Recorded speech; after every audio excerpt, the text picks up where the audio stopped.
foreskins when we circumcise our children. You know the little skin what you throw away? That's called a foreskin. He wanted 100. David, you know, is too generous. So he goes and kills 200 Palestinians, and he takes off their foreskins, 200 dead Palestinians, he takes the foreskins, and he comes and he counts them out in full. The Bible says he counted out in full. 200, 1, 2, 3, 4, like you counted out 1 pound, 2 pounds. How many pounds you want for your daughter? I said 200 pounds. So he counted out in full 200 foreskins of the Palestinians. You believe that? The guy believes it. That's what's wrong with you people, man. Then God is very merciful to the Palestinians for some special reason. He has been telling the Jews, kill the Palestinians, men, women and children. Spare nothing that lives, nothing that breathes. Even donkeys must be killed. This God Almighty, the author of the Bible as he believes, now he says, look, kill them all. Men, women and children. Even the little ones, boys and girls, male and female, kill them all. But only young women, grown-up women, who would be of marriageable age, those women you save for yourself. But you must verify that they are virgins, that no man has known. If you, in testing them out, if you find that they have been second-hand, kill them. But if you can prove that they are virgins, that you save for yourself. Now, soldiers in the field, think man, think. Soldiers in the field, Jewish soldiers, killing men, women and children. Now they come across a young girl of 12, they want to verify. So how do you verify? There was no saliva test those days, you know. Today the doctors, they take the saliva of the woman to find out whether the woman is pregnant or not. Saliva test. There was no such thing. The only manner in which you can verify is to rape and ravish these women, and so they went through and they discovered 32,000 of these Palestinian girls were virgins. How did they test it? You can imagine, left to your imagination. 32,000, and out of the 32,000, the Lord God wants his share. God also wants a share out of those raped and ravished Palestinian girls. And it says, and 30 and 2, 32 was the Lord's share of Allah's share. I am asking, what does God do with raped and ravished Palestinian girls? You tell me. You believe that? Of course he believes it. Now when you believe in things like that, it creates a type of mentality. Cow down, that this is your destiny, man. You are supposed to be the hewers of wood and the drawers of water. These are your gods. You can do nothing to them. One boy can kill 600. Another Jew, he can kill 1,000. And you people are so cheap in the sight of God. Kill them, kill them, kill them. God's word? He said yes, it's God's word. So what he does is he writes a book. Once you have that mentality, with that mentality you write a book. And he's given away the whole of Palestine to the Jews in this book. He's advising the people. In other words, he said, look man, what you fighting for? All this Palestine was promised to the Jews. He says, these Arabs, he points out, this is strange that they are not happy that the Jews should have 10,000 square miles. Actually, God had promised them from the Nile to the Euphrates. And in 1982, when they attacked southern Lebanon, he said, look, this is also part of the prophecy. What are you crying about?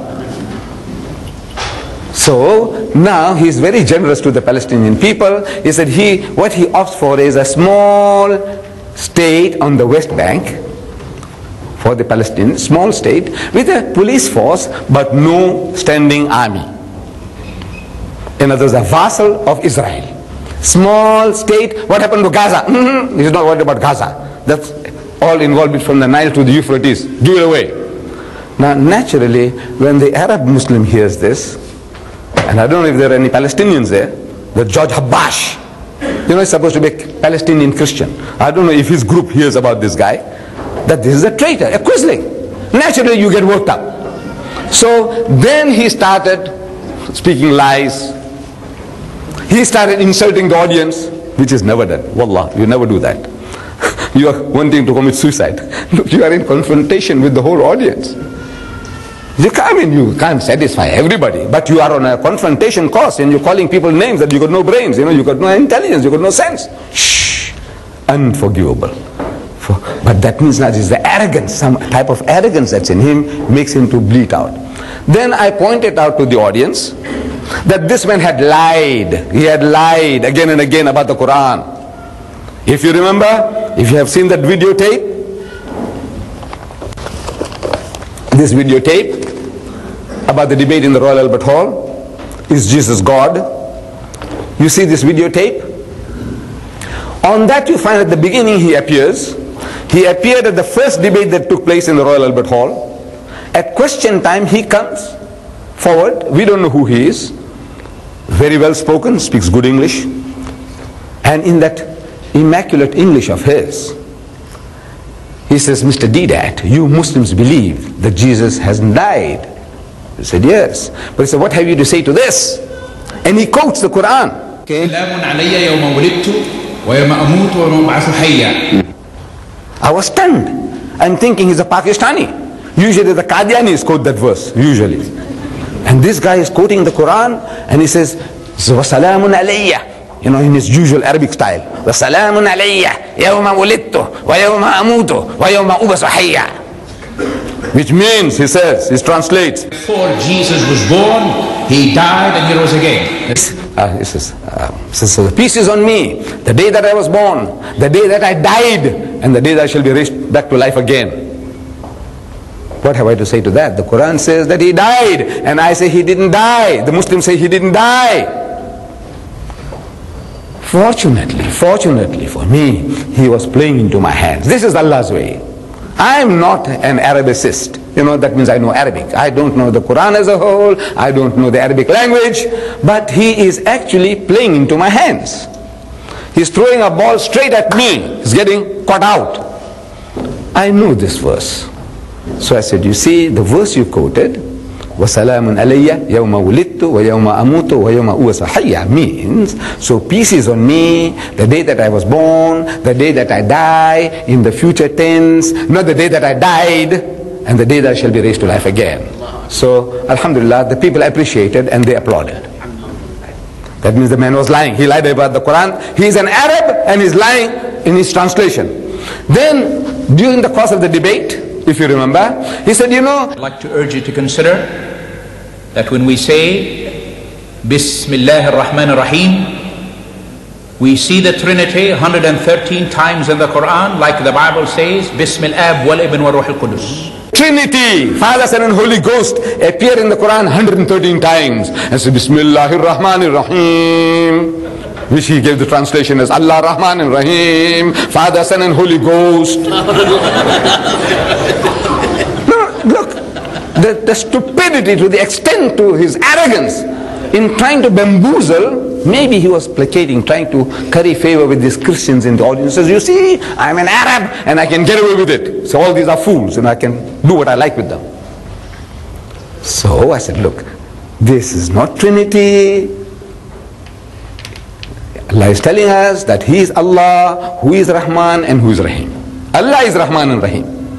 There is not Allah and Rahman and Rahim. Your Trinity is in the name of the Father and the Son and the Holy Ghost. You know, and the conjunction and means three different persons. This is the same Allah who is Rahman and Rahim, and we are given so many attributes of Allah, 99 in the Quran. Huwallahu allazi la ilaha illahu, that He is Allah besides whom there is no other God. Al-Malik, the King. Al-Quddus, the Holy One. As-Salam, the source of peace and perfection. And Al-Aziz, Al-Jabbar.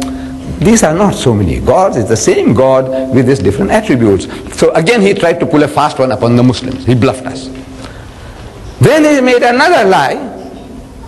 He said, you know, even the Quran testifies that Jesus is the only person who knows the hour of judgment.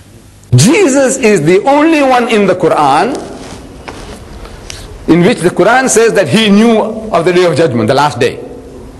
Again he lied. The Quran says that it will be the sign of the coming of the hour of judgment. Not that He knows. He lied about the Quran. Then a bigger and greater lie, at one stage in his talk at the debate here in the Royal Albert Hall, he said, let me challenge you. 75% of the wonderful Quran in my wonderful language of Arabic is from the Bible. And I would urge you to look into the Bible and find out where these sources are. Let me challenge you. Now this is bombastic. The bravado with which he speaks. Let me challenge you, either challenging me or the whole audience. Let me challenge you. 75% of that wonderful Quran in my wonderful language of Arabic is from the Bible. You know what is 75%? Three-quarter. Three-quarter of this book is from the Bible. Lies, lies, lies. So I exposed him. I said, look, you said three-quarter. We don't want 75%. Give me one.